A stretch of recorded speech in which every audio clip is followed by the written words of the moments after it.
pledge allegiance to the flag of the United States of America and to the republic for which it stands, one nation, under God, indivisible, with liberty and justice for all.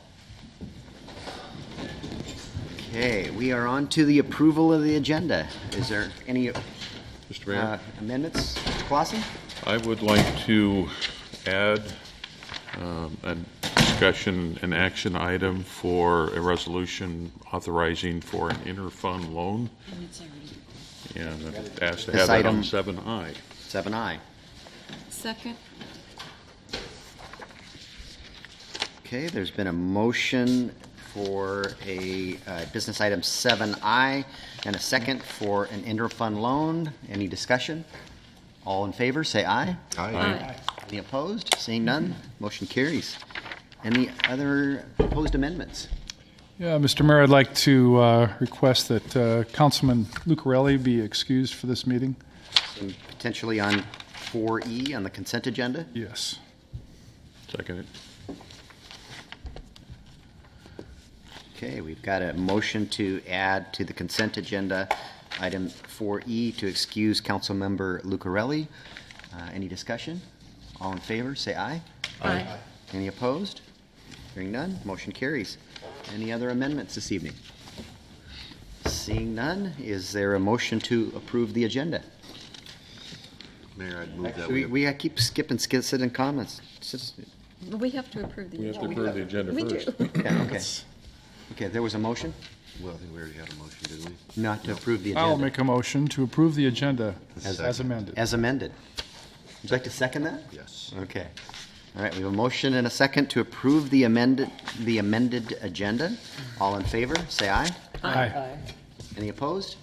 Hearing none, the agenda is approved. Now we're on to citizens' comments. Anyone wishing to testify on any item on the agenda? Mr. Murphy?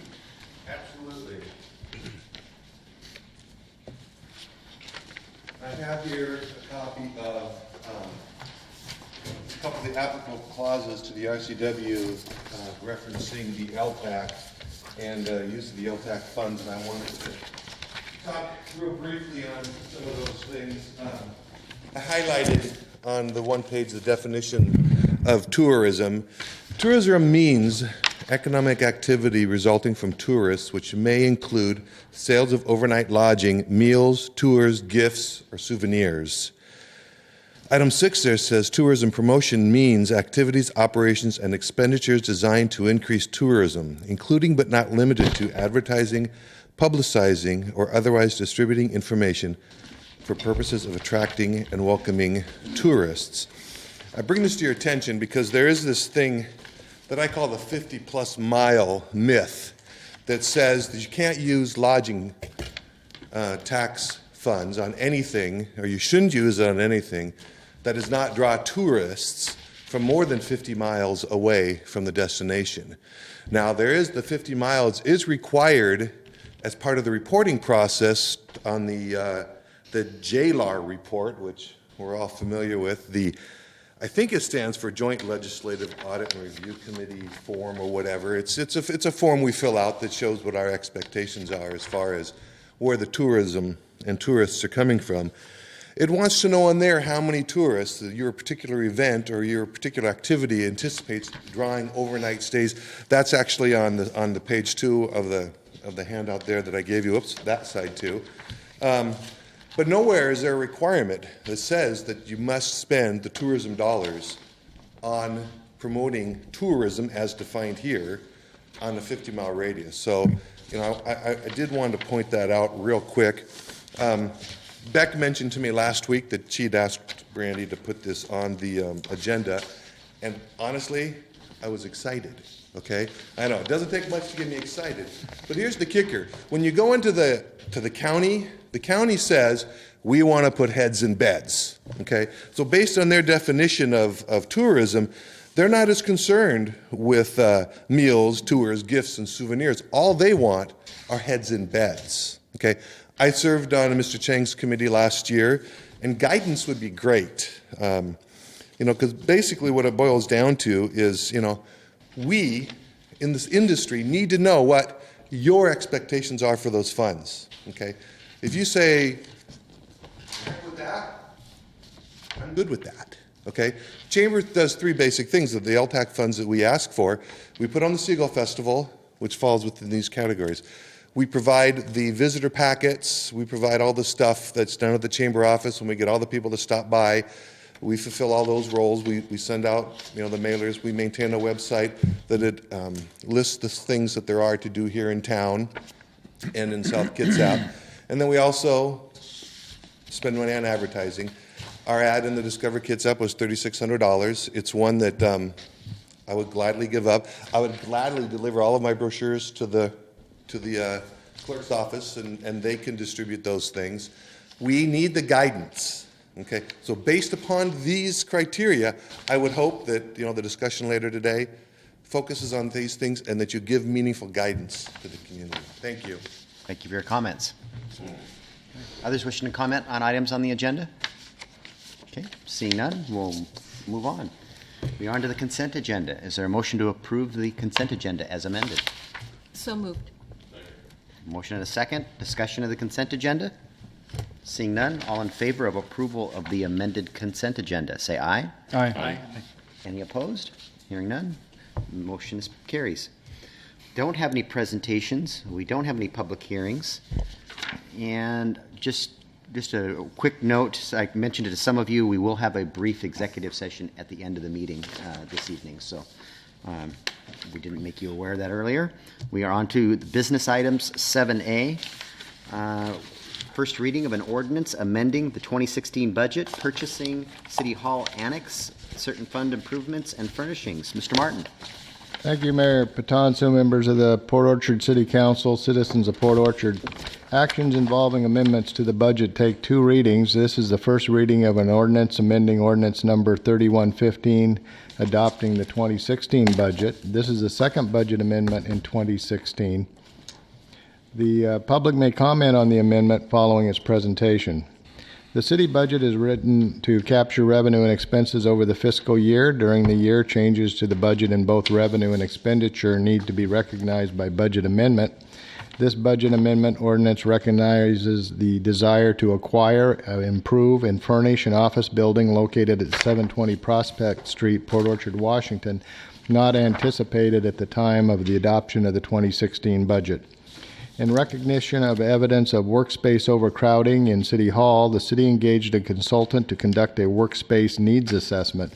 Based upon their analysis, there is a need for additional workspace due to increases in activity caused by annexations, grant writing, new projects, and increased permitting that results in overcrowding for staff and customer needs. While the needs assessment was underway, a commercial building in close proximity to City Hall became available for purchase.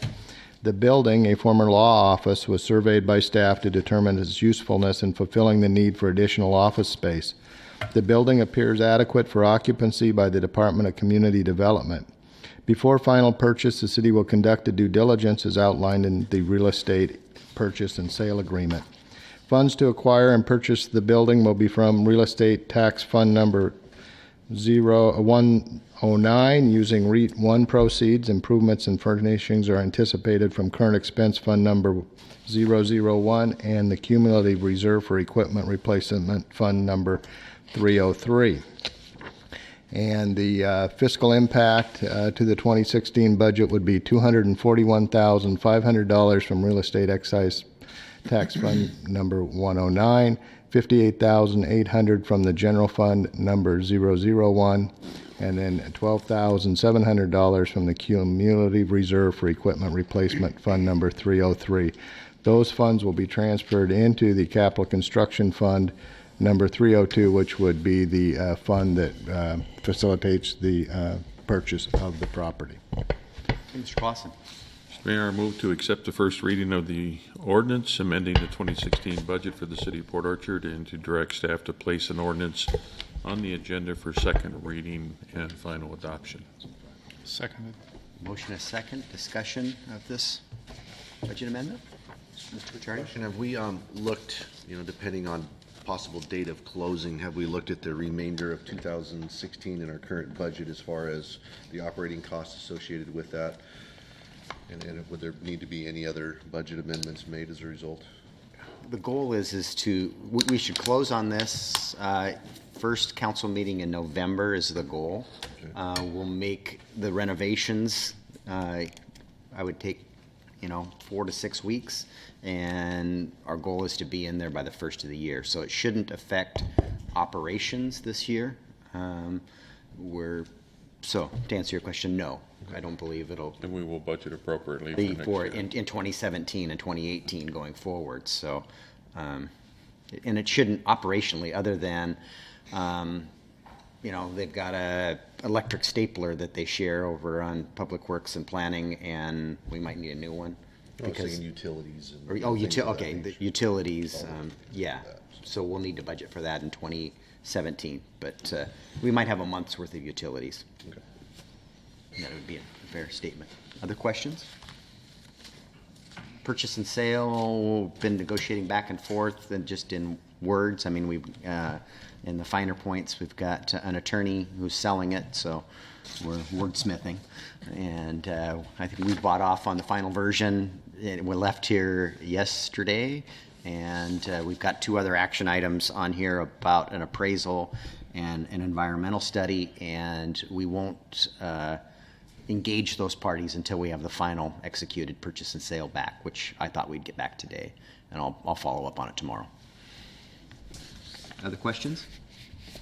Okay, all in favor of first reading of an ordinance amending the 2016 budget, purchasing City Hall Annex, funding certain improvements and furnishings. All in favor, say aye. Aye. Any opposed? Seeing none, motion carries. We are on to item 7B, adoption of an ordinance amending Port Orchard Municipal Code, chapters 16.08, 16.20, 16.30, 16.39 for consistency with the 2015 legislative amendments to chapter 69.50 RCW and 69.51A RCW. Mr. Bond. Yes, thank you. In the 2015 legislative session, Governor Inslee approved Senate Bill 5052, which made a number of revisions to Chapter 6950 RCW and 6951A RCW. These changes included new and revised definitions, the deletion of collective gardens and medical marijuana dispensaries, and the addition of medical marijuana cooperatives, all of which became effective on July 1st, 2016. On June 28, 2016, the City Council adopted Ordinance 18-16, which allows medical marijuana cooperatives to obtain city business licenses and to operate within the city. The proposed amendments to the city's marijuana regulations contained in Chapter 16 of the Port Orchard Municipal Code will update these regulations for consistency with the state marijuana law in Chapter 6950 and 6951A. The city issued a SEPA DNS on July 1st, 2016, and no comments or appeals were received. On August 2nd, 2016, the Planning Commission held a public hearing on the proposed amendments and has recommended approval to the City Council. The proposed amendments to Title 16 are summarized as follows. Revisions to several marijuana-related terms in Chapter 1608 definitions. Add medical marijuana cooperatives as a permitted use in the land use as a permitted land use within residential and mixed-use zones by amending the land use table number 6 in Chapter 1630 080. Add medical marijuana cooperatives as a permitted use within the downtown overlay district by amending Chapter 1620 201, the DOD permitted uses, and to amend 1639 recreational and medical marijuana to reflect the state's deletion of collective gardens and medical marijuana dispensaries and the addition of medical marijuana cooperatives, and to make several changes recommended by the city attorney for licensing and liability. The recommendation from staff is to approve the ordinance as presented. Your motion, Mr. Chang. I move to adopt an ordinance amending Port Orchard Municipal Code Chapters 1608, 1630, and 1639 for consistency with 2015 legislative amendments to Chapter 6950 of the Uniform Substances Act and 6951A medical cannabis. Second. Motion a second. Is there a discussion? I would just input that we had this discussion a couple of meetings ago and directed staff to move forward to make our code to be compliant with the state code. So I And it- believe this is the finished product of that. I believe it was seen at the Planning Commission here a week or two ago, also, this last Tuesday, and I don't believe they had any issues with it either, or we would have heard about it. I do have a question for the planner, if you are familiar. Can you describe the third bullet point? It's talking about a permitted land use within the downtown overlay district. Is there any portion of the DOD that would allow this? Because we still have the 1,000-foot radius. I don't think, there's not much of it, if there is any. If there is something, it would be out to On the the wings or west. something? On Okay. Bay Street, west of downtown, in the wings. But it's not the central DOD? Yeah, no, Okay. the central DOD, I think, is entirely shaded out as far as where these businesses can be located on the map.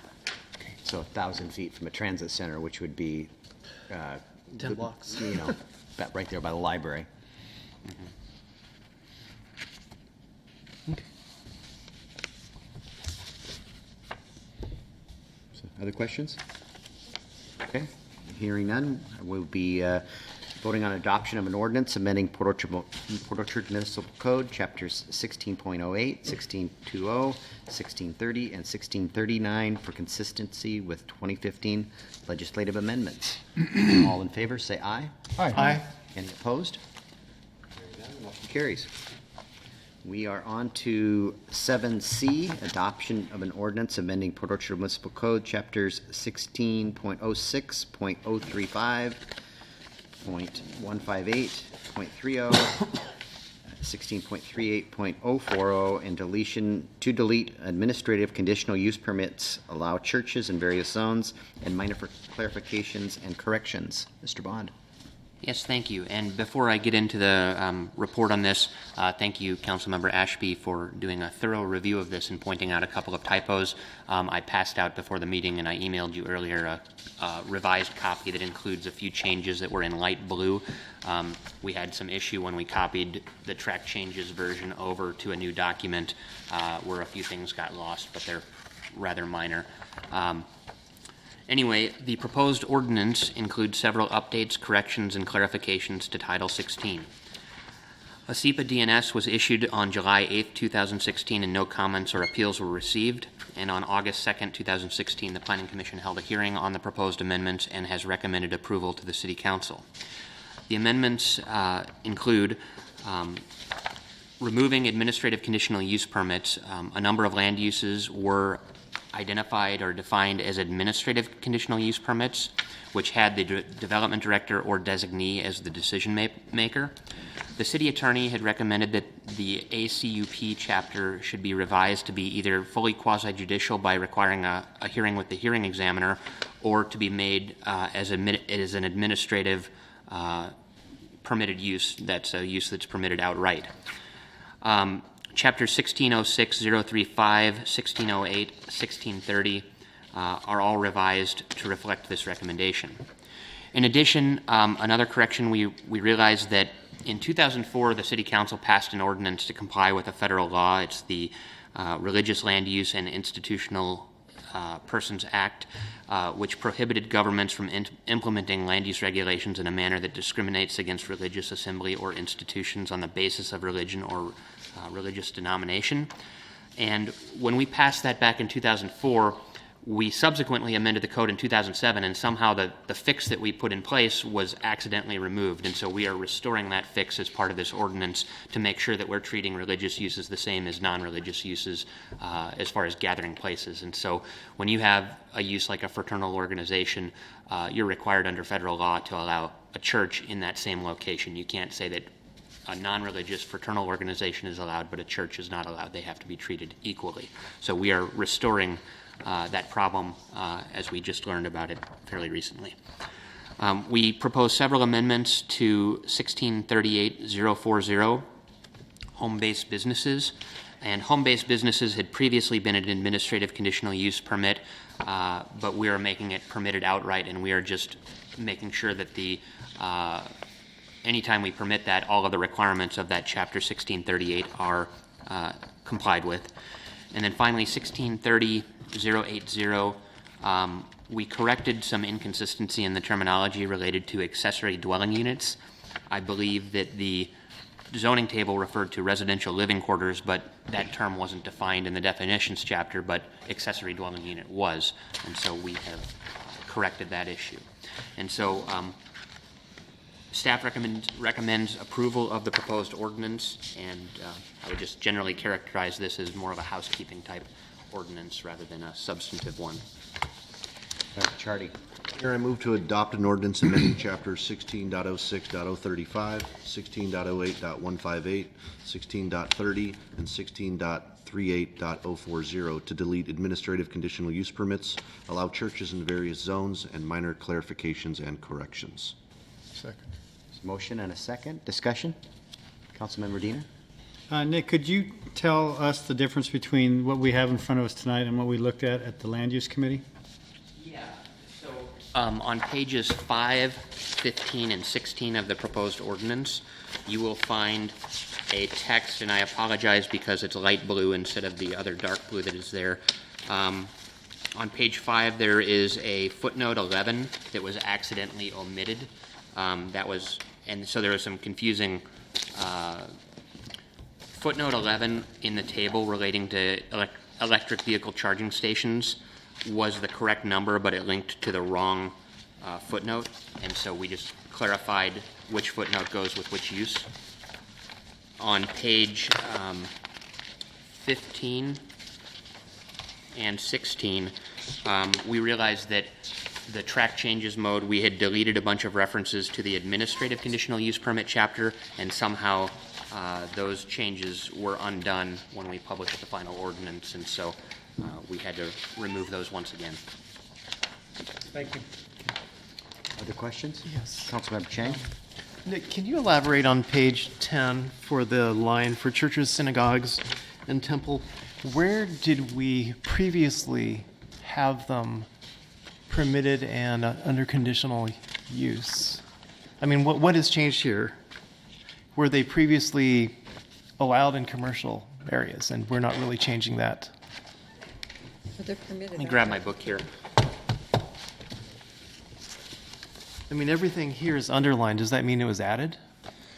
Yeah, I believe that line was added to the bottom of the table, and previously it had been located in a different location, but the problem was that certain uses were allowed in one zone, but the church was not allowed in that zone, and we wanted to make sure that it was consistent with all of the other uses. So that's a new line at the bottom there.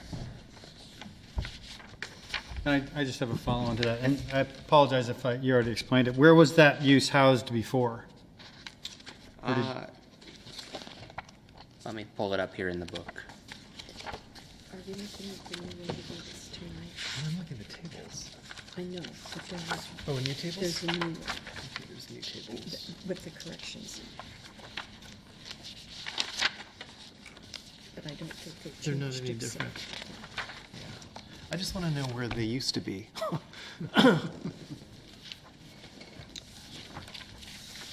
It had been under personal services. So that was in zoning table 1630-040. Okay. Thank you. There's kennel.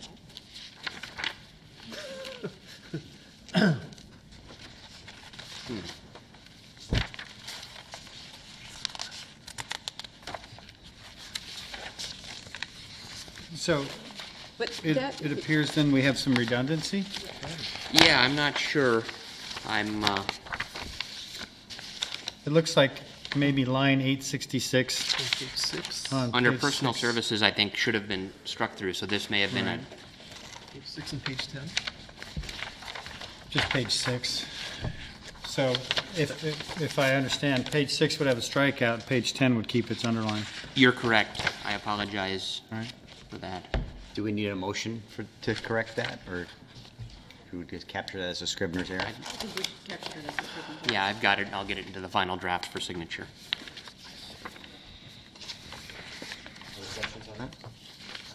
A lot of data there.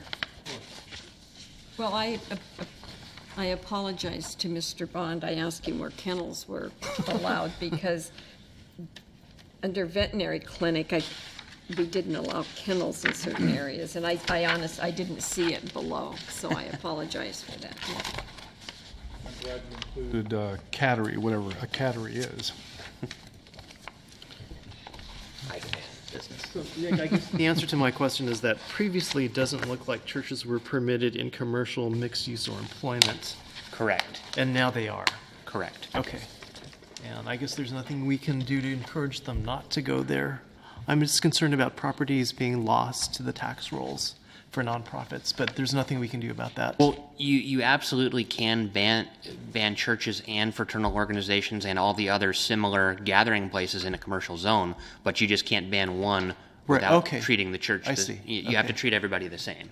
So if you're wanting to commit all of that land to strictly commercial retail service uses, then you have to prohibit all of the other Right, organizations okay. from going there. So, yeah. Other questions? Got them all answered? Clear as mud? Okay.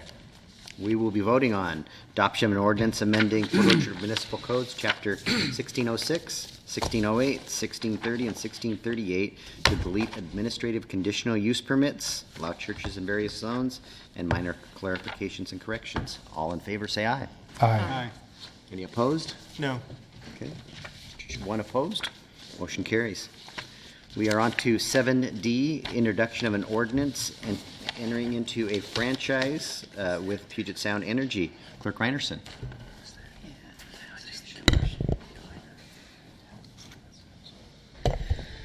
Okay, so good evening, Mayor, Council. So the city entered into a franchise agreement with Puget Sound Energy on September 3rd, 1986, and it is set to expire on September 2nd, 2016. Staff presented the draft agreement to the Utility Committee on June 27th, and it was recommended by the committee for it to be discussed at a full council meeting, which it was on the July 19th council work study session. At the work study session, council was supportive of staff bringing forward an ordinance granting PSE a franchise for consideration. The ordinance being presented is the same ordinance the council adopted in 1986, with the exception of a few minor typographical errors. The term of the franchise is being proposed for an additional 30 years. Pursuant to RCW 3523-251 sets out that the process when adopting a franchise by a second-class city. It requires special procedures to be followed, including a lapse of time between introduction and final passage. The ordinance can be introduced at tonight's meeting, but it cannot be passed until the next regular meeting.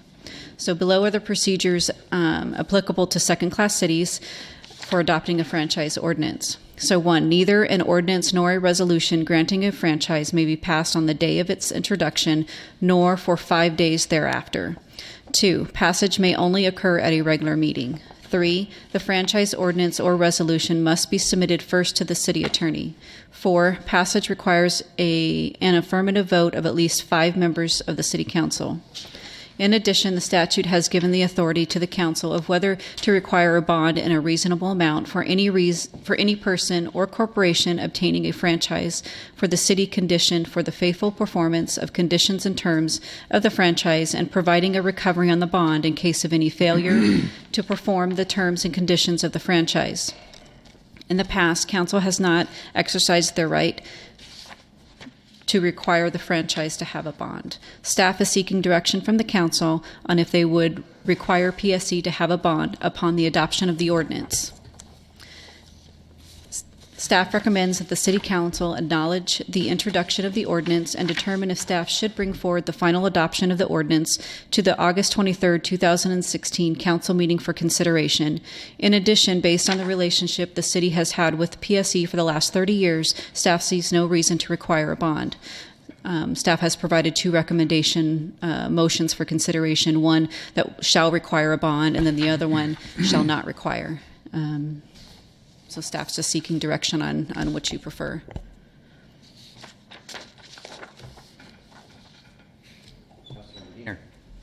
Mr. Mayor, I move to acknowledge the introduction of the ordinance granting PSE a franchise and for the consideration of the ordinance be placed on the August 23, 2016 council agenda for consideration. Upon the adoption of the ordinance, the city shall not require a bond. Second. A motion and a second. Discussion?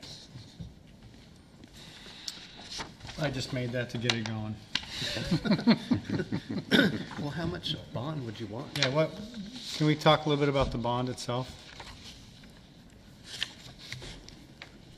Right, the RCW allows I think the idea was that if this is the first time you're working with a new entity and you're not absolutely sure that they're going to be able to provide the services that they say they're going to provide, that you would have some way of, if they were to skip town or not provide the services as provided, you'd have some way of providing, paying for the provision of the services through another vendor. In this case, because they've been our franchisee for a number of years, it's certainly up to the council to decide how comfortable they feel with not having a bond, but it's there in case City Council feels like it's something that would make sense for the city. Yeah. Councilmember Diener? I'll because I made the motion, I feel comfortable, unless I hear otherwise, not requiring a bond. It seems if we've had a 30-year good history with them, they're a solid company. I don't think they're going to skip town. I think it's been longer than that. And just the last agreement was 30 years. Oh, the last agreement was 30 years as well. It seems to me that they're a good sort. Other I can statements? attest to the last 30 years. So. John can attest to the last 30 years. My question would be, what would we bond for? I mean, what? Amount? Well, I realize we would have to determine an amount, but what, how would they fail in their duties that we would withstand a risk that we would need, a financial commitment to complete? Are they going to take down the power lines and we're going to have to figure out how to put them back up, or? No, What's the risk? Well, I can speak to that. So we currently, so the work under the franchise agreement is within the right-of-way. So our right-of-way permit requires a performance bond at 100%, or at 150, $10,000, or at minimum, or 100% of the work. So that covers, for Puget Sound Energy, it's going to be more of placing a pole, augering a hole and hitting a water line or something like that, and then they just and walk away from it, or they damage the road. They have a lot of sub-consultants like Totem Electric that they're probably the biggest offender in not getting compaction in a trench, and now we have a cut across the road, and after a year it settles. So there's a performance bond to do the work that's tied to our right-of-way permit, and then there's a 2-year maintenance bond that replaces that, which is 20% of the value of the work when they're done. So Those two are already in place. Well, no, we've currently been getting a bond from Puget Sound Energy and Wave Cable and those people. It's tied to our right-of-way permit. Correct. Okay. So I guess, is this revised agreement removing the bond requirement? Okay, maybe I could say something. History of the state of Washington 101. In the early days when these companies came in to build what was looked at as basic infrastructure for communities, there were competing companies that would come in under these franchise agreements and come to the city council and ask to provide electrical services and the like, even trolley cars. And they would, not all of them were financially sound. So what would happen is you'd have 2 or 3 different companies come forward to be franchisees. City councils would choose one of those, and many times they would fail during their performance of putting in the infrastructure. So what they did is they bonded that. So in case you did go with a vendor, franchisee, that didn't finish up or hold up their end of the bargain, then the city would have had recourse at that time to finish the project, bring in another vendor and finish the project. So I think it's kind of a historical vestige of this. And of course, we don't have competing electrical companies. We still have independent telephone companies. They were franchised as well, and they fell under that. So that's handy. So anyway, I think that it's just something from the past when it had a performance that's not really used today. I can only attest to the last 30 years. Apparently, he can attest to further back. So, The beginning of time. Knowing that we have the bonds when we actually are working in the right-of-way, I'm fine that there's not a bond attached to. That's what I need to clarify is this isn't going to change the fact that they are issued a right-of-way permit in which they have to bond. Yeah, I think That statement is correct. Yeah, I think these are two different things. Apples and oranges. Okay. Other questions? Okay, seeing none, we'll be voting on the introduction of an ordinance entering into a franchise with Puget Sound Energy, Inc. All in favor, say aye. Aye. Any opposed?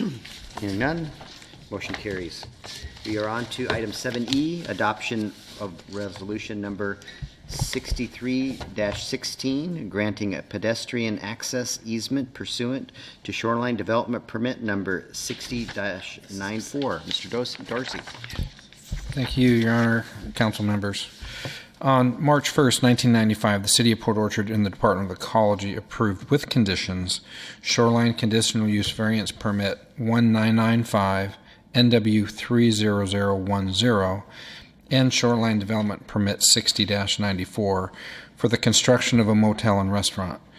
Pursuant to condition number 4 of said Shoreline Development Permit 60-94, a 12-foot wide easement running parallel along the northern boundary of the property immediately at the top of the bank from the east to west property line was required.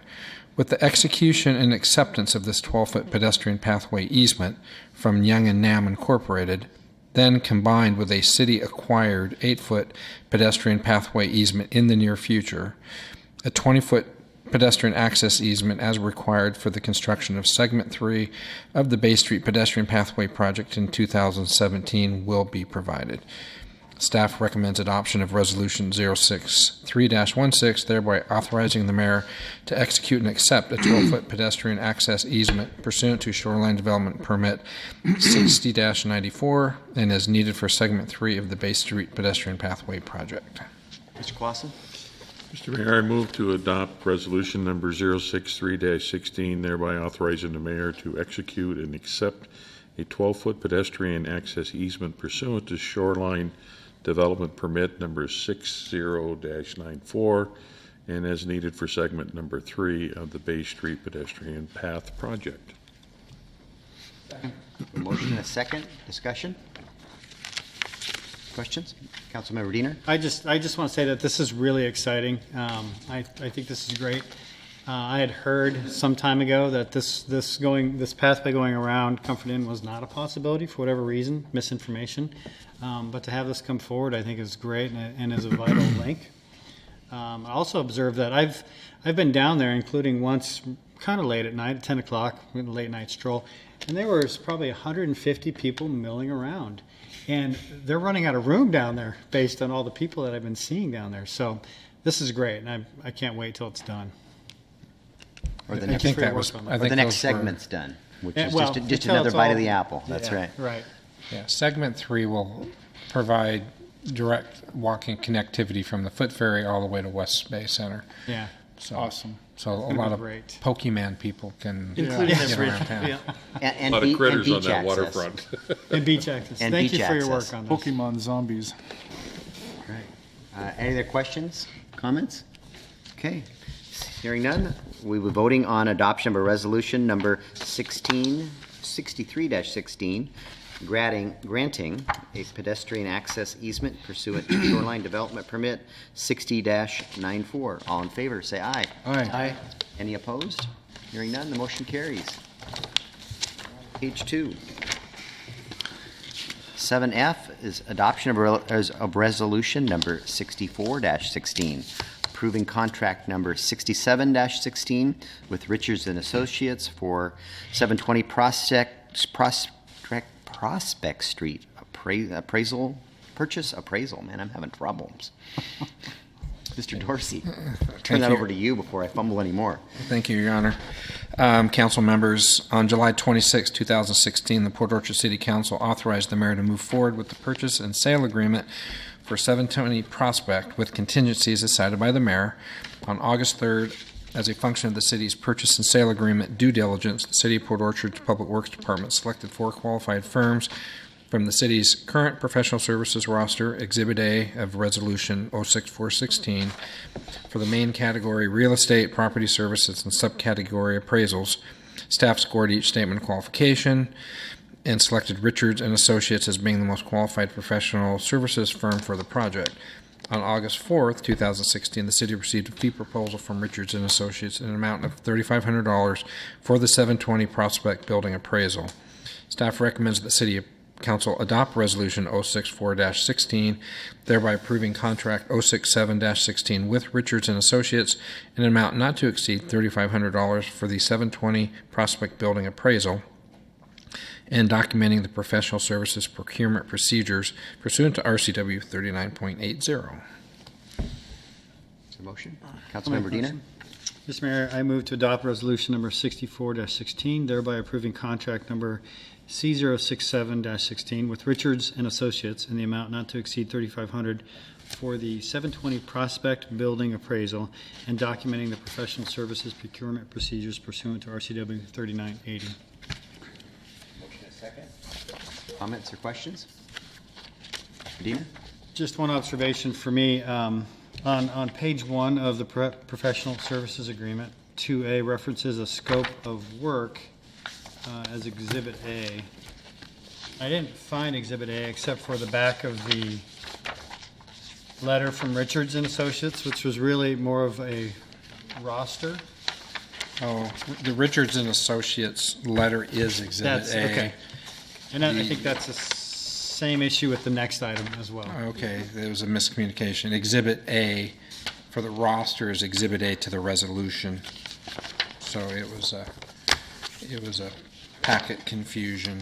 And the letter from Richards is the Exhibit A to the agreement. Right. The letter from Richards is Exhibit A to the contract. The MRSC publication is Exhibit A to the resolution. Okay. Thank you. Okay, any other questions? We'll be voting on adoption of a resolution number 64-16, approving contract number 67-16 with Richards and Associates for 720 Prospect Street purchase appraisal. All in favor, say aye. Aye. Any opposed?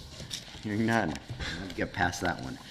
We are on to 7G, adoption of a resolution number 65-16, approving contract number 68-16 with Associated Earth Sciences, Inc. for the 720 Prospect Building Purchase Phase 1 ESA. Mr. Dorsey. Thank you, Your Honor. Council members, again on July 26th. That was a busy day.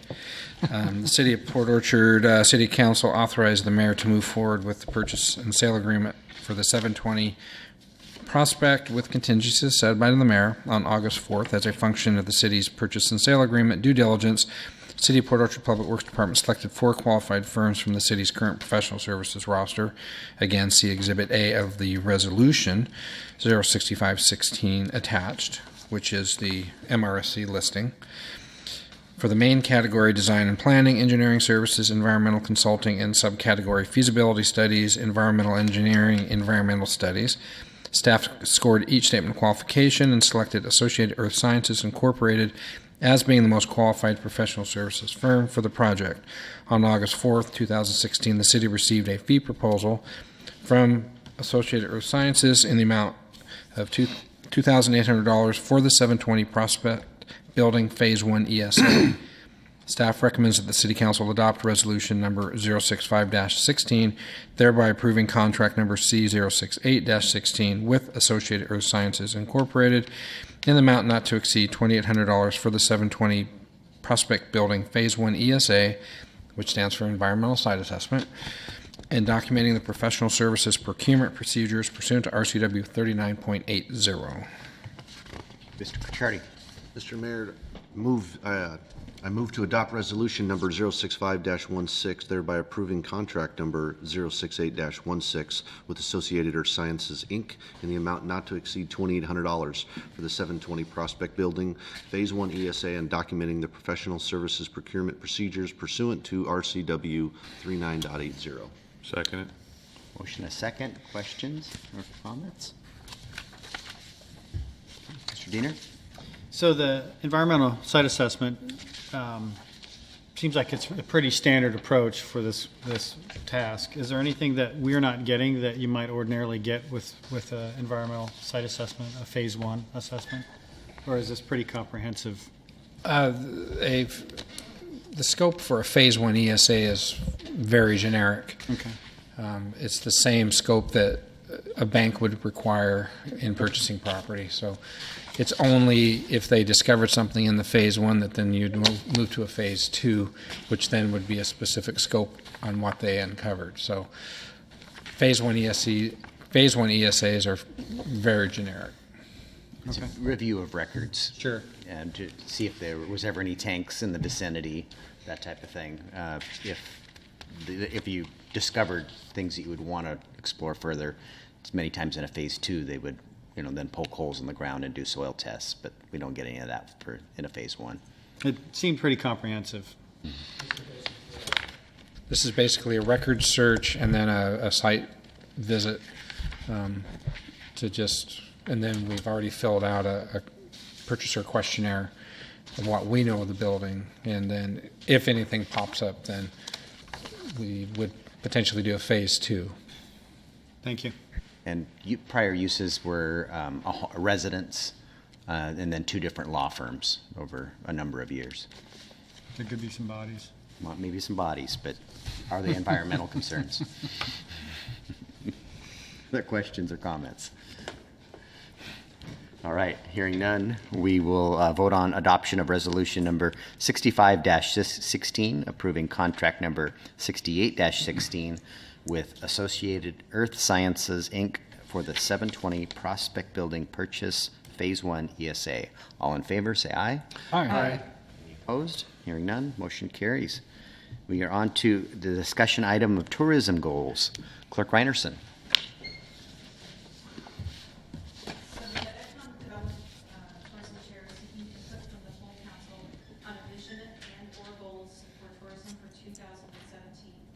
Specifically, are there any suggestions for city lodging tax requests?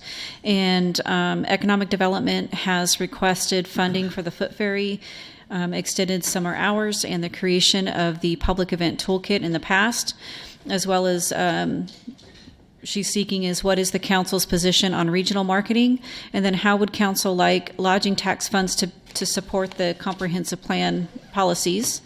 The Economic Development and Tourism Committee has invited guest speakers for educational presentations this year, and they will be reaching out to visit Kitsap for tourism data and opportunities as their next speaker. So I open up the floor for discussion.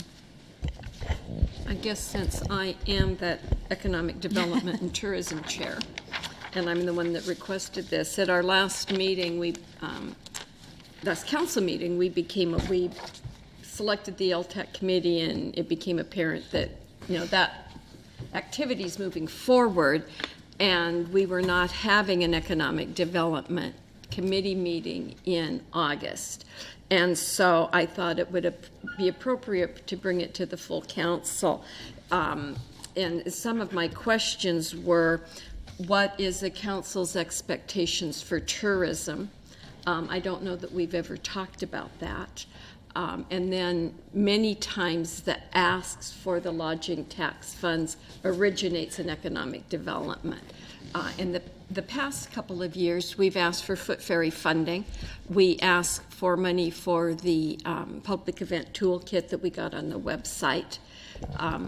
There was a kiosk for downtown. And we asked for the kiosk for downtown. Mm-hmm. And then so I wanted to open that up just for a bit of a discussion, because the LTAC committee will be getting together, and can we provide them some direction of council's expectations for tourism? And maybe that would help them in their deliberations.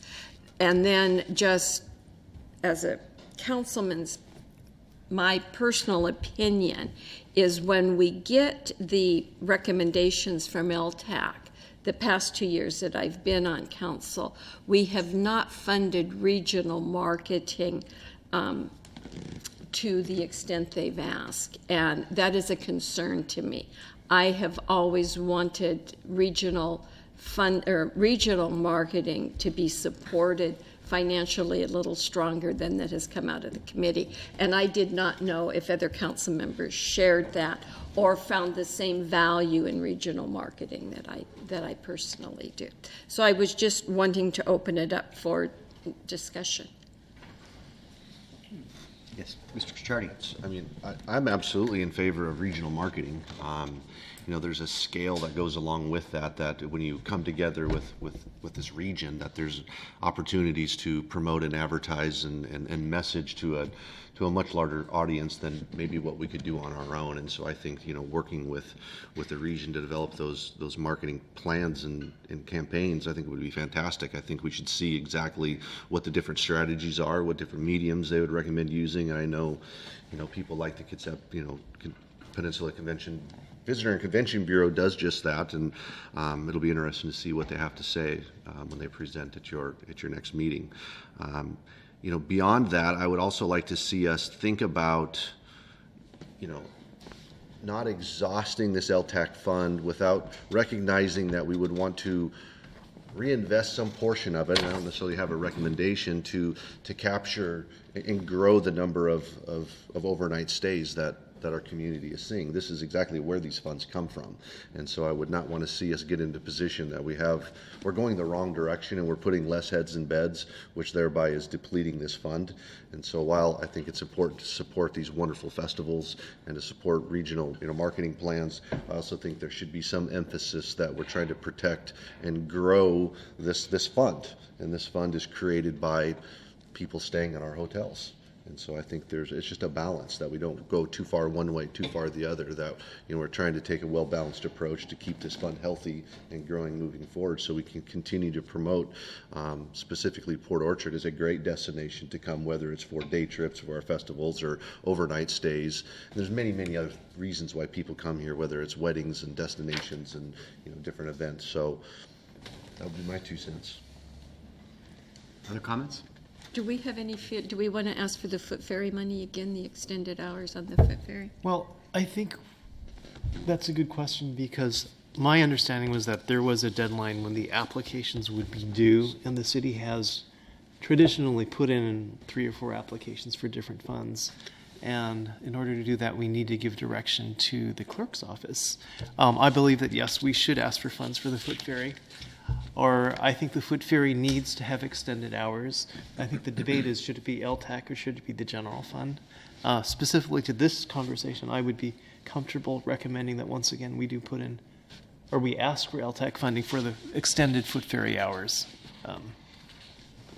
Mr. Clausen?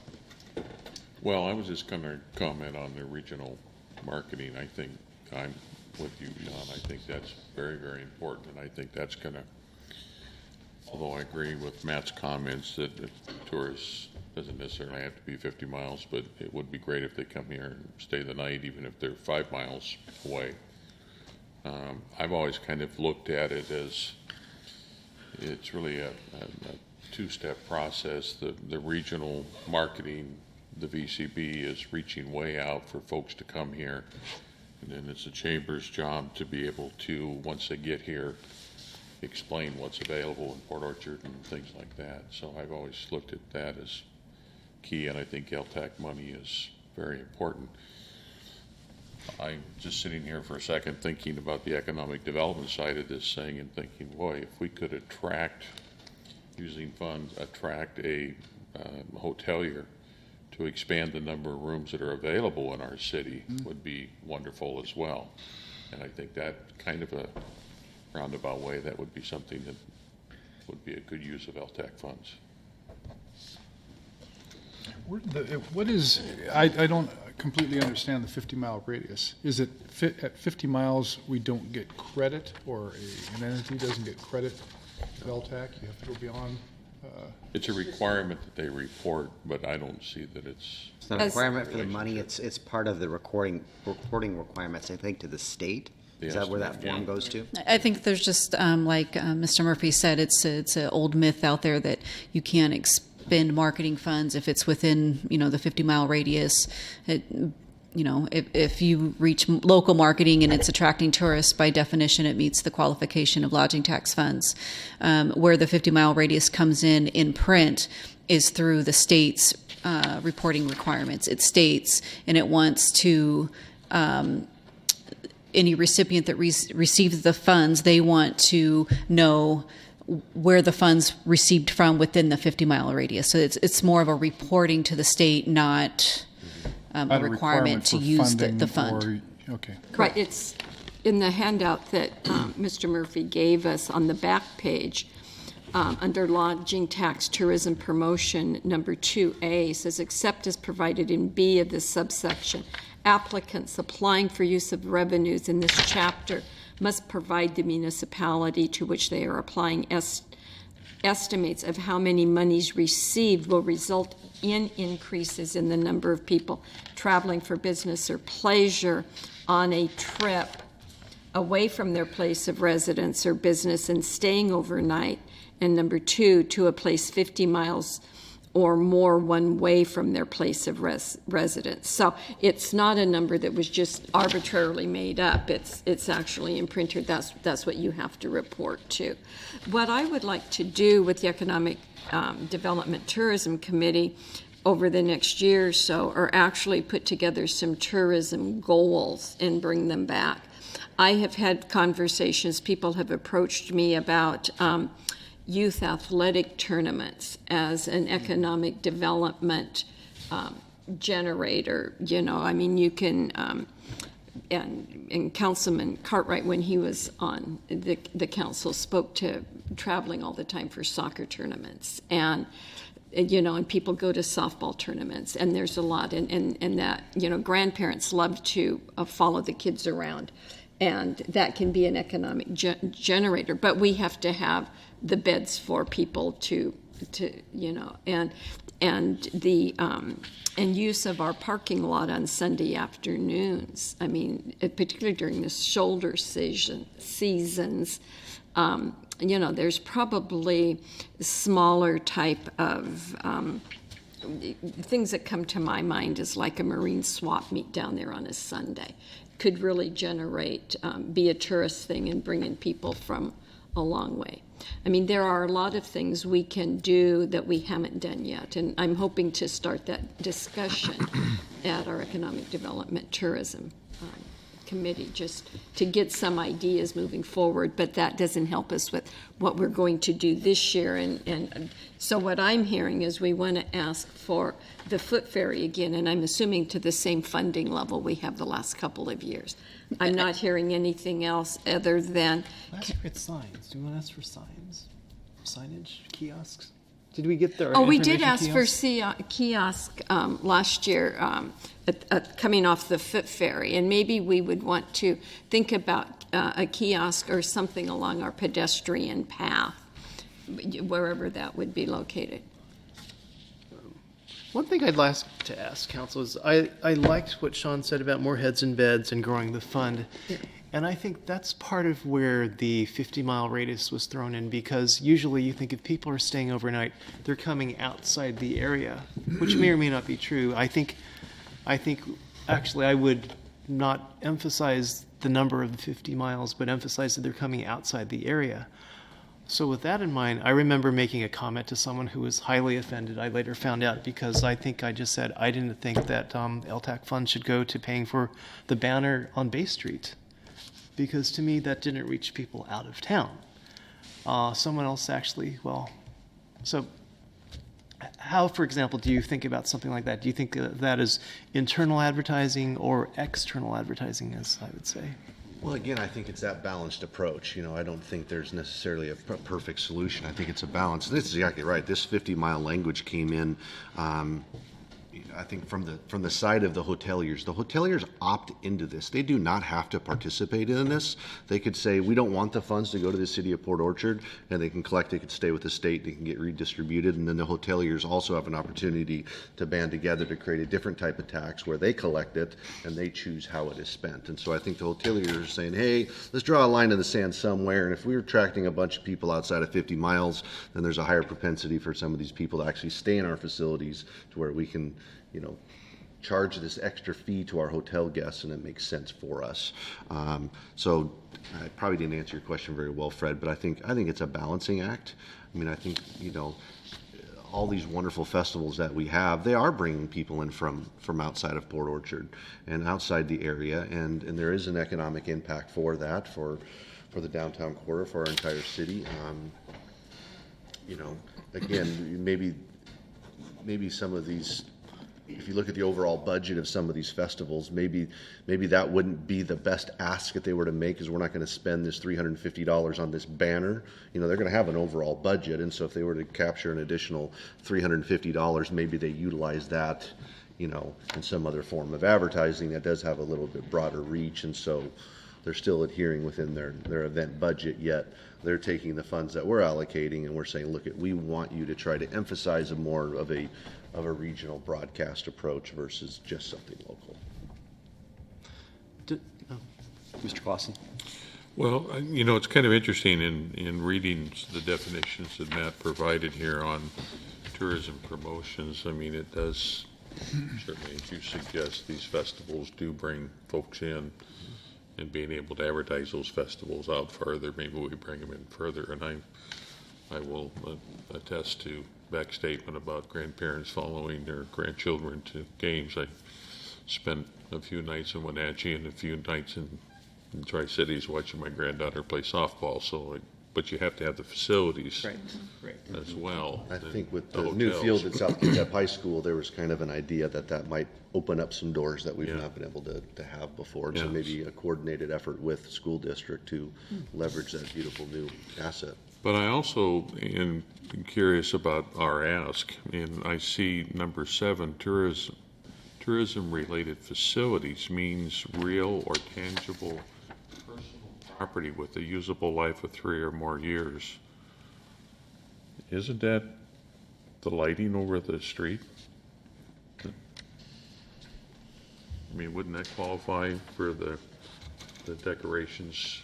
Are you talking about Christmas decorations? The Christmas decorations. Yeah, that that does sound. desperate need of It does sound like it replacement. qualifies. I don't think those lights have Tangible lasted property longer with than. a useful life of 3 years or more, so I'm curious. And the other thing is, It has to be owned by a public entity or owned by a nonprofit, okay? yeah, And then at the bottom, used to support tourism, performing arts, or to accommodate tourist well, activities. and it says tourism promotion are these activities, operations, so it supports that. So am I And I hearing wouldn't be opposed to requesting funds for, Christmas decorations for for the replacement of those lights over Bay Street, because it's The part of clerk's that getting festival. nervous over there. Yeah. You have a comment? Yeah, and I did reach out to the state auditor specifically to ask that, and it's my understanding that the Festival of Chimes and Lights is primarily a local event that attracts and kicks off the season for the community, and there was a suggestion that maybe a portion of the funds could be passed through the lodging tax committee, but 100% of the funds probably would be a stretch. Well, those lights are not just specifically for Chimes and Lights, because those lights stay up probably about 6 weeks. So It's decorating the city hall, correct? I can't see it any differently than the flowers that go up that are paid for with LTAC funds. That's just a seasonal decorative beautification for the city. Kind of like and the lights banners that would we be put the up same. on the light poles, the festival, or the seasonal banners. Like you say, the flower baskets, it's all kind of related. And they are on a state highway. So that's- And the by flower. definition, people will be traveling through there that are not local. Well, and if using the funds for the promotion and activities, it's basically funding the festivals. So if it's an appropriate use of those funds to fund the festival, and if it says here that it can be used for tangible personal property with a useful life of 3 years or longer, I'm practicing law without a license, but, and I don't want to compete with the state auditor by any means, because they usually win. But it'd be worth pursuing it and showing them this. I will clarify my question to them in what you've So it's, just we're using spoke it of. to beautify the town Correct. for the season, not necessarily for a specific festival is what. The festival Correct. just kicks it off. Yeah, and it just It's how you ask the encourages- question, I guess, just sometimes encourages gets more- you the answer you want. Correct. And it's my understanding, as you guys were relating to the flower baskets, so the flower baskets itself, beautifying downtown, is not allowed as a reimbursement through lodging tax. How the flower baskets are being reimbursed through lodging tax is that it's my understanding it's an operation of expense to an event that attracts the tourists. So it's my understanding that those baskets are being purchased through, I believe, it's being purchased through POBSA, I believe, For a specific event? for a specific event, and I can't remember. I don't think it's Ladies' Night Out. It's another one. Is it the Beautification of Port Orchard Day. beautification of Port Orchard is not a lodging tax use. I do have that from the auditor. It's allowed for general fund to promote tourism, but beautification of the city is not allowable use. But if it's to decorate the city for festivities or an event to attract tourism, to entice them to shop at our lovely, extravagant businesses downtown, then maybe that's a little bit different. But So just to bring this around here, so it sounds like there's support for the foot ferry extended hours. There's, I heard support for a kiosk on the waterfront, an application for that. Support for an application for decoration, provided Brandy's research believes it's a legal Auditor's opinion. auditor's opinion that we can legally do that. And then we had discussion that there should be a bias to regional marketing efforts. Did I capture Sounds like you got it right. that comment, Mr. Eden? I do, yeah. So I think Sean did a good job of explaining the value of regional marketing and not losing focus of that. I'm just curious what that might look like and who our partners might be in that. And I also support the foot ferry funding. And I was intrigued by the third bullet, comprehensive plan policy support. But that, I think, would require combing through our comp plan policies. There and are really two statements in the comp plan economic development section that that reference tourism, and they're very generic. Okay. So that's why when I read that, I realized that we were probably going to have a more in-depth discussion at the committee level before we brought that forward. And when we talk about regional marketing, I'm going to talk about two things. And one is the Visit Kitsap group that does markets the Kitsap Peninsula as a region, and she does a very good outreach. The other regional marketing that I want to, Matt, and you need to pay attention to this, is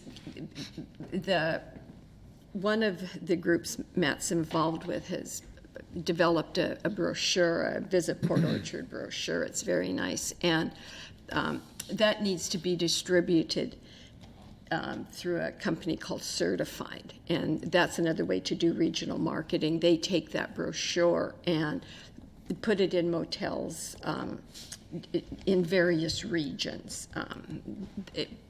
And they're also the ones that if you want to put any literature on the ferry, they have that contract. So those are the regional things that I'm thinking about, is getting our brochures and literature distributed in specific, or whatever they determine is the appropriate areas. And then also funding Visit Kitsap, because they do a lot of regional outreach and attend a lot of like the boat show, or the wedding expo, or the biking expo. I mean, they're at all of those things promoting the Kitsap Peninsula. Other questions or statements? I have one last question, and I guess I don't know, do you guys have a preference, or how do you feel about the advertising that reaches you or that you look for when you're traveling? Would you say it's predominantly electronic on the web, or would you say part of it is print, such as magazines, newspapers? Or do you think it's a combination of both? Because I think I wouldn't say it's a generational issue, but some people feel it's one or the other. And I'm not sure it's all electronic, for example. It may depend on the generation that's traveling, that looks on their phone versus the website versus the paper. But how do you guys feel about print, for example? I think it's all the above. I think it's changing as time goes on. It's changing, but absolutely. I mean, I'll pick up a flyer. I'll read a beautiful magazine. I'll read a local newspaper. You might see certain, television ads. I mean, cities do it all the time. I mean, you're watching certain programming, and there are cities promoting themselves on TV to come and visit. And so I think it's a balance of all those mediums, and clearly the electronic movement is taking hold of everywhere, but it certainly has not fully replaced all those different mediums, radio and print and some of the other mass mediums. I like the print. I will pick up a South Sound magazine and see if there's a new retreat or something I can learn from. Your Sunset magazines are still very relevant with a lot of travel destinations type of information, travel magazines. Okay. You have enough direction, Brandon? All right, are we ready to move on? Okay, we're on to item Thank you. Thank you. 7I, interfund loan. Treasurer Martin. Before I get started, I'd like to take a moment of privilege. And at the last meeting, the chairman of the Finance Committee provided the treasurer with a quarter that he found. And I'm quite proud to say that I've always balanced to the penny, and I've never had an audit finding in 27 years. So here's the receipt for the 25 cents. Thank you, sir. I was wondering about that. Whether it's 25,000 or 25 cents, it's the same transaction. Save that so you can claim it on your taxes. 30-cent surcharge. He does have it listed as a donation to city. Camera. Thank you, sir. You're welcome. Thank you. The item up is a resolution authorizing an interfund loan between the current expense fund and the capital construction fund. The city is at the height of the construction season, with work moving along on the installation of new floats and pilings for the DeKalb Pier project. Neptune Marine has provided an invoice for $190,700 for its current work. Funding for the DeKalb Pier project comes from a reimbursable grant, meaning that the city must first pay the vendor and then request reimbursement. The Washington State Department of Commerce grant reimburses 100% of the eligible costs up to $815,000. The Capital Construction Fund provides for the construction of major capital facilities and accounts for grant funding and transfers from other funds which provide the cash flow to complete the projects. The current balance in the Capital Construction Fund is inadequate to meet its obligation to Neptune Marine due to the timing of the grant reimbursement. In order to include the payment in the August 9th claims register, the city will facilitate an interfund loan until proceeds are received from the Washington State Department of Commerce. Reimbursed grant proceeds are expected to be received by the end of August. The temporary interfund loan is solely for the purpose of creating positive cash flow and may be drawn upon until close out of the DeKalb Pier project. In no case shall an interfund loan exceed 13 months. Current expense fund number 001 has adequate fund balance that may be used for a temporary interfund loan. There must be a reasonable rate of interest paid to the lending fund, which is currently invested in the state's investment pool and is earning approximately 0.49%. The loan will be temporary in nature to facilitate payment until the city has provided grant funding. The treasurer requests council adopt a resolution authorizing an interfund loan transfer from current expense fund to the Capital Construction Fund. I'm available to answer any questions. Thank you. Councilmember Clausen. Mr. Mayor, I move to adopt the attached resolution authorizing the city treasurer to make an interfund loan transfer as necessary from the Cumulative Reserve for Municipal Facilities Fund to the current expense fund in an amount not to exceed $500,000. Second. Just to, it says here in that motion that you just made, which I think is backwards, that it's coming from the cumulative reserve fund and going to the current expense. I believe that should be coming out of the current expense and going into the cumulative reserve. It's backwards. Reverse that. Okay. Actually, I plagiarized an old resolution. So that's language from the last one we did back in 2010 is what I borrowed And from. I apologize, I failed you because I proofread this earlier today and didn't catch it until now. So now it's your fault. Now it's my fault. Well, since you admitted fault, then I would make sure that my motion The motion maker. captures the correct Yeah. fund to the correct fund. And is there a second? It was second. It was seconded. Okay. Further discussion? Do you, because, Mr. Martin, yeah, because the resolution is for an amount not to exceed 500,000, do you just transfer in the amount needed each month and then reimburse it, or are you putting the whole 5,000 in at once? How does that work? It's only going to be needed as if, in fact, that the fund ran into the red at the end of the month. This would be like a daylight overdraft. Okay, that was my question. It's It's what I really- call a put and take account? Yeah, so this is somewhat of a belts and suspenders to make sure that if we don't get the reimbursement, the fund wouldn't be in the red at the end of the month. So, but to answer your other question, generally, we only transfer the money when it's needed to go into the other fund. That way, if you have a project or something that doesn't take place during the year, you don't have to transfer. It doesn't get marooned in the wrong fund. But thank you for the question. Other questions? Mr. Clausen? Just for absolute clarification, if you read the resolution carefully, it's authorizing the treasurer to make interfund loan transfers up to $500,000 from current expense fund number 001 to capital construction fund number 302 for the purpose of providing expenditures as necessary along with the interest. The resolution was correct. It was just the It motion. was, the motion was even modified, was incorrect. It said current expense as a, or Yeah. to the cumulative reserve as opposed to capital construction fund.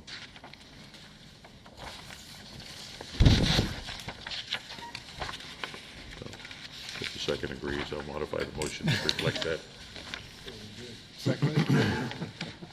I believe he's correct. Hope so, because that's what the resolution That's what the says. resolution says. Yeah, I assume that it was. Other questions? Seeing none, all in favor of making the interfund loan, say aye. Aye. Any opposed? Hearing none. We are on to report of the council committees. Mr. Clausen, do we have a finance committee report? Well, nothing to report other than the agenda says that it's, the Finance Committee is to be determined, which, since you're admitting fault out mid-fault, I was supposed to check my calendar and get back to my fellow committee members. My calendar is open for the date that we had previously scheduled, which is the 23rd of this month here at 7:30. August 23rd? Yes. Okay. Economic Development and Tourism. Yes, we will be meeting the second Monday of September, which I believe is the 12th, at 9 a.m. here. And the Utilities Chair is absent. I don't believe they had a meeting. And the next one is scheduled not till September. Is it August? Yeah, but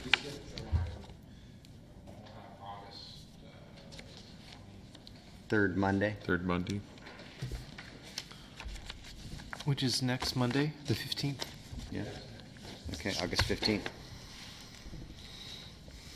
All right. Sewer Advisory Committee, I don't assume there's a report.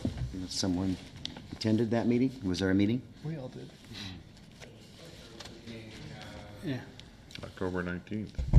Yeah, it was, the next meeting's in October. We did have the July 20th meeting, and basically it was just a tour and really talking about the budget. Cindy reported on that the last meeting. She may have reported on it. Yeah. Yeah, she did. Did. That's right. She did. Okay, Yeah, I wasn't at that meeting, so. Okay. Or council meeting, yeah. we're on to land use. So I have a report from our July 20th meeting. Present at that meeting was Beck, who stood in for John. Sean was there, myself was there, the mayor was there, development director was there, public works director was there. And the first item we talked about was the regulation of drones. We'd had a complaint from a neighbor about a drone flying around, and he had asked that the city consider enacting regulations on flying drones. The group decided that it was not really a land use issue, and that the FAA has regulations in place as to what you can do with drones, you know, for example, line of sight, those kinds of things.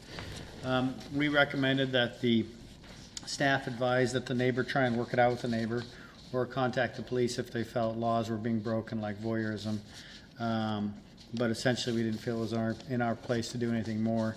The research did find a list of FAA regulatory requirements, and that was provided to Chief Martai as well. The next item was the land use code, which removed ACUPs from planning. Staff essentially supported, the group essentially supported what we heard tonight and passed tonight, so I won't go into details on that. The third item was the shoreline master program, and we heard from staff that the current 75-foot setback in the high-intensity shoreline designation is too restrictive and is preventing reasonable shoreline redevelopment from occurring and improvement in some cases. So a proposed code would declare that current structures are conforming, and these structures could use the same footprint for redevelopment, perhaps with mitigation that would require improvements to existing shoreline conditions, which would ensure no net loss of shoreline habitat or water quality. And there were some other housekeeping ideas that we talked about, or that will be proposed for consistency between the shoreline management or master program and the comprehensive plan that was adopted. This was going to go to the Planning Commission for review in August. I don't know if it did, with a proposed hearing date of sometime in September before the City Council. The next item, the fourth item, was comp plan implementation, but we had talked about the night before, so that was yanked. The fifth item was a discussion of minimum residential unit sizes in the downtown overlay district. The current 600 square foot minimum was discussed as too restrictive and as a constraint on potential redevelopment on downtown properties. The committee agreed with this approach and requested that an ordinance be prepared for this change. The sixth discussion item was about permitted uses in the downtown overlay district. We discussed changing some uses within the DOD, and that while an overall update to Title 16 is underway, that there might be an interim amendment that could address some of the changes that might be considered more immediate roadblocks to redevelopment. So, for example, offices on the ground floor with design standards in place. So there will be a more holistic approach to revisions to Title 16, but in the meantime, there are some more immediate needs. And planning staff is working on an amendment to be presented in September. The next item, the seventh item, was Complete Streets Program discussion from Title 12. We discussed the need for a Complete Streets program and how the program allows for the city to be competitive for its transportation grants. That's another box that needs to be checked. Complete streets are right-of-ways that are designed for multiple users, the complete spectrum of users, including bicyclists, pedestrians, transit riders, disabled peoples, and obviously provide driving lanes, but also facilities for sidewalks, bicycle lanes, curbs, ramps, crosswalks, those kinds of things. The proposed ordinance will be brought to the full council for review. We weren't sure of an exact date, but that will be coming. And then the last item was street use permits that we talked about and adopted on July 26th, and that was not substantially different from what we talked about at that meeting. And the next meeting is September 21. Are there any questions? Where was the complaint from about the drone? I don't recall where it was from. It was a Was there neighbor. streets or a neighborhood or? Yeah, we did, but I don't recall it either. We forwarded it on to the police department. buzzing around this guy's house, and he was basically annoyed with it. Does he live in the city? Yes. Yeah, they were neighbors. Okay. Okay. Lodging Tax Advisory Committee? Nothing to report. Okay, other than what we already discussed this evening. Probably no report on Festival of Chimes and Lights. The work study, there isn't one next week, and the forecast is sunny and 75, so enjoy the evening. Nice. On to the report of the mayor. So Bobby, your planters are moved. If you didn't see those, so now you got to do your part. So Bobby walked up to me over the weekend and said, there's 2 whiskey barrel planters sitting in front of the dance gallery and the music store, and she'd talked to them, and they said we could have them over at our little corner lot there. And so I went in and confirmed, not that I didn't believe Bobby, but I didn't want Public Works down there to take the barrels without confirmation, and they said, yes, please take them. So Mark's folks put them on the corner right there, and Bobby says she'll put flowers in them and water them. That's her promise. So on to other issues. So after our last meeting, we were talking about property tax exemptions. I printed for you the article Chris Henry did, and we had some confusion there, whether it was our portion, what portion. And the second paragraph in this article that is read in there, I'll read it for you guys. Says, under the new ordinance, which is similar to Bremerton's, developers will get a temporary delay in value based on property tax increases for new renovated and converted housing projects. So Chris nailed it there. We should have had her at the meeting because we were a bit confused. And so since then, I've reached out to all the junior tax, because it is a delay in value. Is what this is. So I've reached out to all the junior taxing districts. We should have done that before we took action. So I did it, unfortunately, after the fact.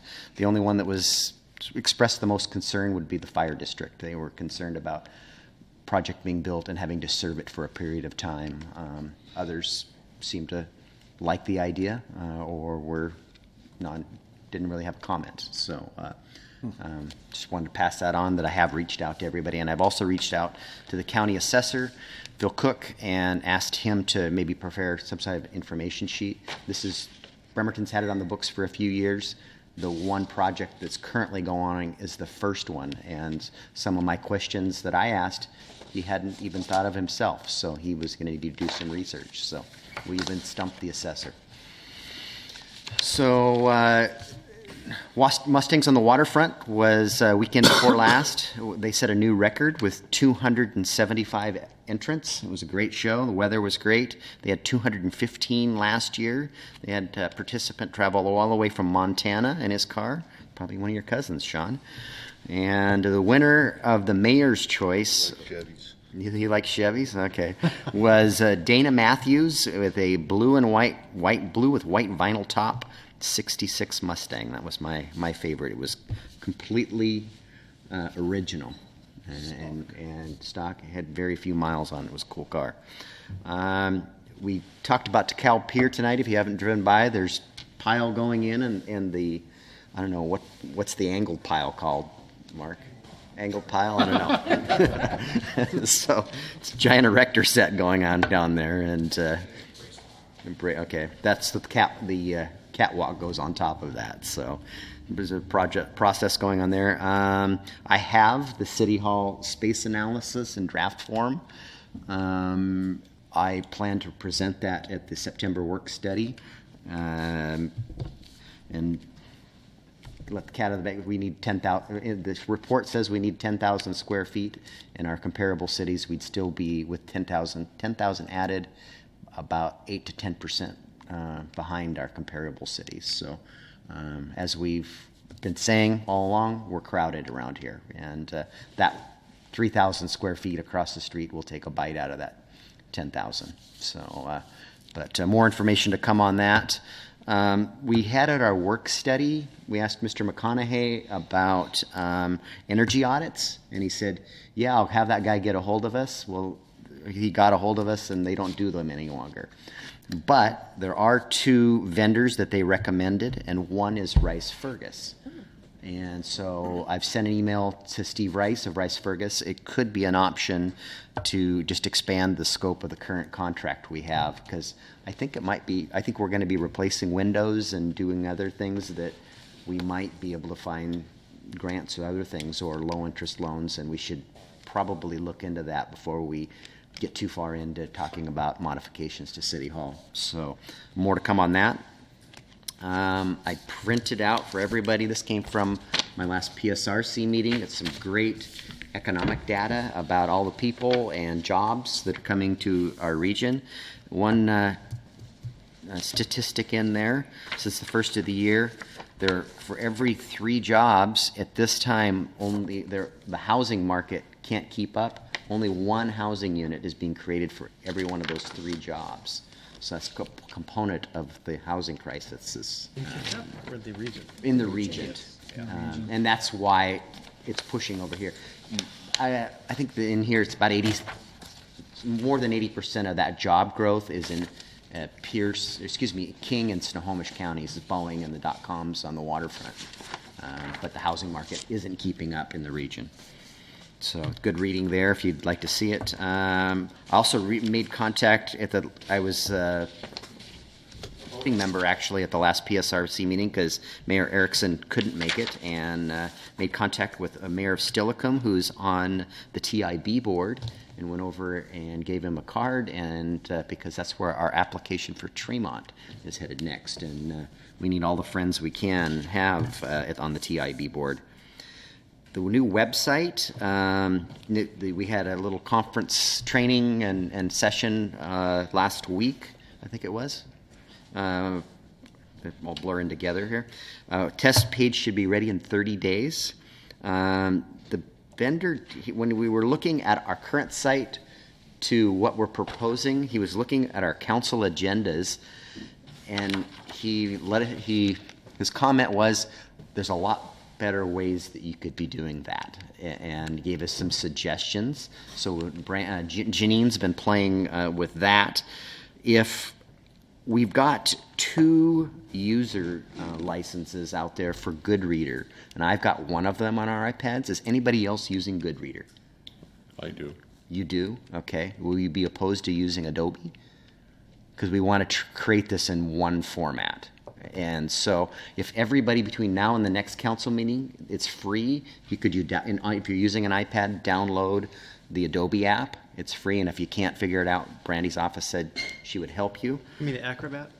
Adobe Acrobat, yeah, and the Reader. And what we're working on currently, every one of those links in that linked agenda is a document being loaded. It's super labor intensive for staff. What we're going to use is a PDF version. It won't have an underline, but it'll still have a link, and it's bookmarking it. And so it'll just be slightly different, but it's going to save a tremendous amount of staff time. So that's coming, and what the goal will be, we'll create it as a linked format this next meeting, and in that Adobe, we'll go through it here real quickly at the council meeting. If everybody's comfortable with it, that'll be the last linked agenda that we'll make, is the goal. But if it doesn't work flawlessly, then we'll Come back continue. to paper? We'll go. You're still printing my paper, aren't Some of you are still getting paper, yes. So I'm talking to the folks that are getting electronic. So we're just improving the process. So that's all I got. Just download Adobe if you could, and then I've got it. You've got it? Yeah, okay. And then if you could, you'll be downloading the entire agenda in a compressed format. So you'll download Adobe if you don't have it, and then and download the full agenda, because that's what we'll be working off of versus the linked agenda. Just make sure you have it on your iPad, or show up a couple minutes early to the meeting to download it. So on our new Wi-Fi. That's all I have, and don't dart out the door too soon, because we're going to have that executive session. Won't be too long, and report of the department heads. So the mayor mentioned DeKalb Pier. Things are moving along very well.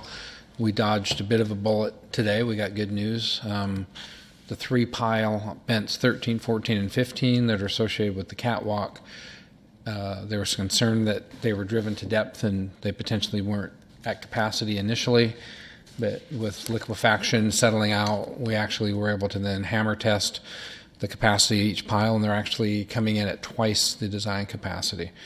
So that's why you see the bent piles, the support piling going in, because they've now met their strength. So that was really good news, because if they hadn't, there would have been a change order for, adding additional 20 to 40 feet and driving. So, and then we also got a reduction in our marine mammal. I will be coming with a change order for about $10,000, because we were required by National Marine Fisheries and Corps of Engineers to have marine mammal observers during pile driving. Well, I didn't even realize that was 4 people required to stand around and look for stellar sea lions and orca whales. We made a request to have that reduced, and so we were granted today to reduce that to 2. But even with the 2, we'll still have some additional time needed to finish. But that's a just crazy, tremendous waste of time to have 4 people standing around there looking for an orca whale. I basically told them I could see it from my office if an orca whale came into the sound. So anyway, you're the third spotter. Is that what you were saying? Yeah, I could be the 3rd and 4th and 5th spotter. Charge your wage to the grant? I'm charging it to other things. Tremont, Councilmember Ashby sat on an interview committee. We've selected our CACM consultant and the consultant to finish the 95% PS&E to get it to ad ready in 2016. So we'll be moving ahead with that immediately. So I'm hoping to have that on the next agenda to meet TIB's rapid action schedule. So that's it. Mr. Treasurer, do you have any more money that you need to receipt? I always take money. Just a real quick update on the budget. July's over. We did do the estimates for the biennial budget on our revenue projections. The budget documents went out to department heads yesterday.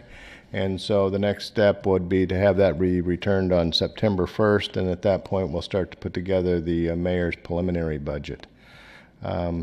So we're moving forward and doing a lot of work there. Also, update on the Sitel computer enhancement program. The Wi-Fi is up and running, and all of the issues that there have been signed off on. We're into the second. We had to swap phase 2 and 3, but we've right at finishing up the second piece of phase 3, which is ordering now the hardware that will be the virtual servers. And we had about an hour or so conference call with Sitel today. And so that's moving quite well. I'm quite pleased with Sitel. Also, our IT employee is going to be on annual leave for 2 weeks. So this will be the first time that under that Sitel contract, they are serving as our, a backup if in fact there was some kind of issue. So this is the first time that we've actually notified them that we're going to be without coverage, and they would be able to come in either remote in due to the work they've already done, or they can always send a technician if it became that serious, although we don't plan on anything going wrong. So that concludes my report. Thank you. Mr. Vaughn? I received a draft letter from PSRC saying that we are certified for our comprehensive plan. It's not the final letter, but they wanted to let me look at it first, so I expect that any day now, so no conditional certification for the city. So that's good news. Congratulations. And is our appeal period over yet? I think we're getting close, but it's not quite over. Okay. I Sharon? have nothing to share this time. Okay. Brandy? Okay. Michelle in the back? You're getting married soon. Where are you registered? All right, we're on to citizens' comments. Anyone wish to comment? Mr. Murphy? I have a couple follow-up notes here. So, and I don't know how many of you guys know how many beds we do have in Port Orchard, but I think it's about 130-ish. Sounds right. So there's not a lot of beds.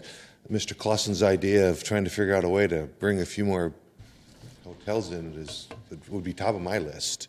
You know, I mean, if we could figure out how to do that.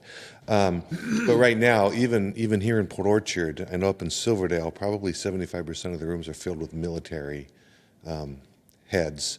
So they're not, I've yet to find anything that says lodging tax is optional. So Mr. Kachardi, if you could find that and pass that on, because it is a consumer tax that they don't have any say in. Certified, right now, we have funds.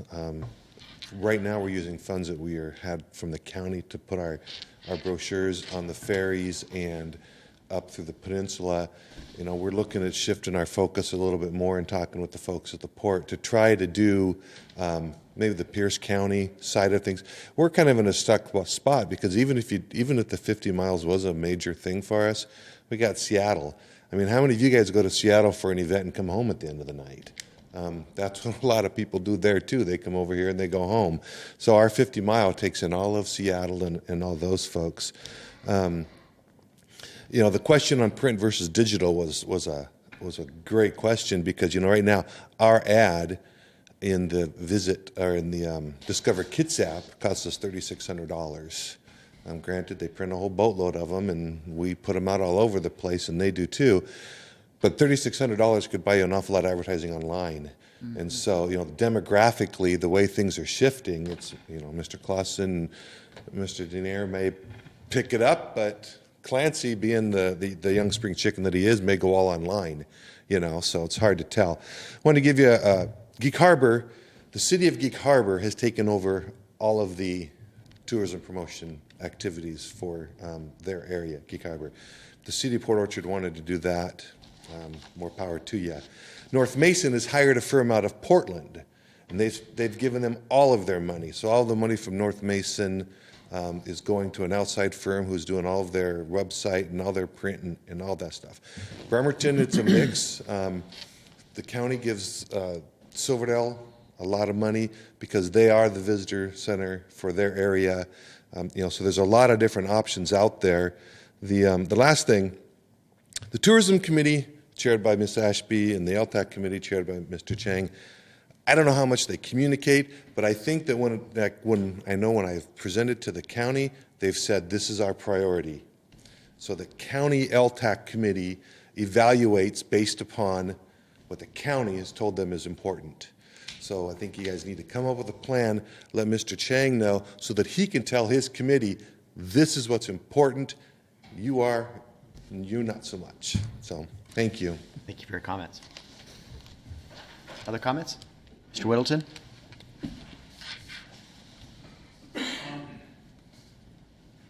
The Visit Kitsap, I pick up their brochures. Argument about Visit Kitsap has been going on for, I don't know how long, 6-7 years that I know of. And every time it comes up, I always swing in and pick up one of the brochures. And it's consistent that Bremerton gets more coverage than Port Orchard. Bremerton doesn't give them a nickel, but Bremerton gets better coverage. They need to be more responsive to the people that are paying them than just than they have been. Our little corner of a page isn't that much. I think they do a better job with the local group that puts them on the ferries. I'm not a fan of Visit Kitsap in their present form. They need to be more responsive to us. Thank you for your comment. Jerry?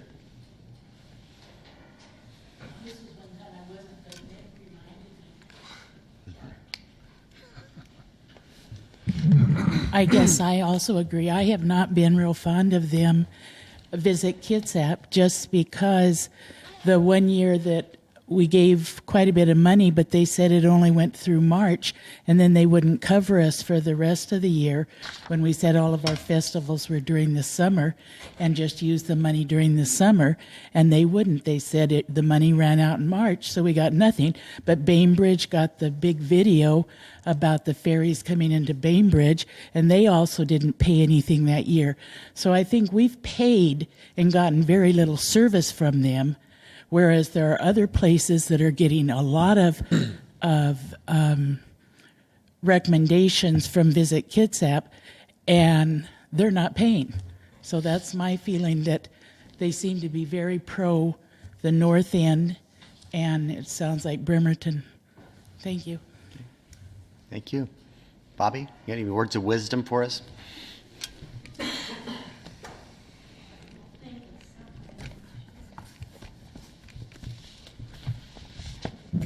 Bobby Stewart. Oops, sorry. Broke microphone. I think I'm speaking as president of the Bay Street Association.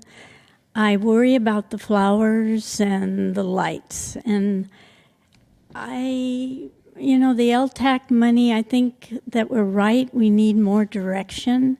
We need to be told exactly what we can use in that money and how we can budget. We are a small association, and the money is not, although we had a fundraiser and it worked out good, but the money is not available to us, and we depend on the LTAC money.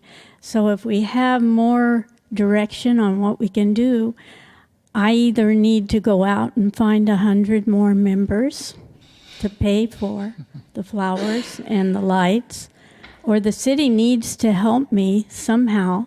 I can't imagine Port Orchard without flowers or lights down the street. It's hard for me. It's important. And so I guess I'm just sort of pleading to have some help from the city and just to tell us how to do this without LTAC money. I would like not to use it, actually. I would like that money to go to other sources, but I do want flowers. And I would like to really hire a professional to come in with Christmas lights instead of my little crew hanging up these little hanging lights that go out. But to do that, I really need to think about finding some funding for that. So that's my concern. So thank you. Thank you for your comment. All right. We are ending the business portion of our meeting. We are headed into an executive session pursuant to RCW 40.30.110, and the topic is potential litigation. So we'll be adjourning to an executive session with no action intended afterwards. How long? How long do we need, Sharon? 15 minutes? 10? 10 minutes? Okay.